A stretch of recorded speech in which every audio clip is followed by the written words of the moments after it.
Magandang araw! Ako po si Hajin Kim E. Galarian ng Grade 4 Davao. Ang video na ito ay tungkol sa pagtitipid ng tubig. Bakit mahalaga ang tubig? Dahil ito ay ang ating pangunahing pangangailangan. Ito ay paggamit sa pag-inom, pagsipilyo, pagligo, pagluto, paglaba at marami pang iba. Ano ang gagawin kapag may tumutulong tubig sa gripo? Isasara mo para makatipid tayo ng tubig. Isa pang paraan upang makatipid ng tubig. Gumamit ng baso tuwing magsisipilyo.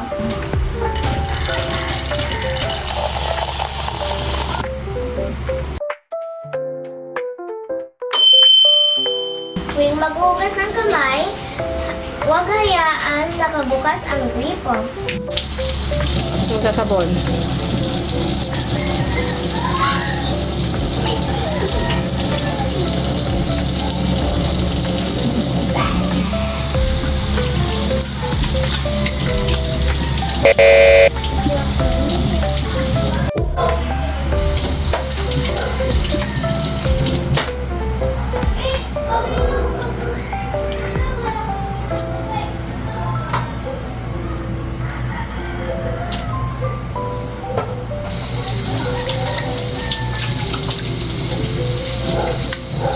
Huwag kalimutan, kapag umuulan, pwede tayong mag-ipon ng tubig gamit ang mga timba.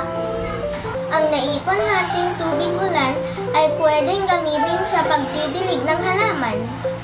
Kaya naman, huwag mag-aksaya ng tubig dahil ito ay mahalaga sa ating lahat.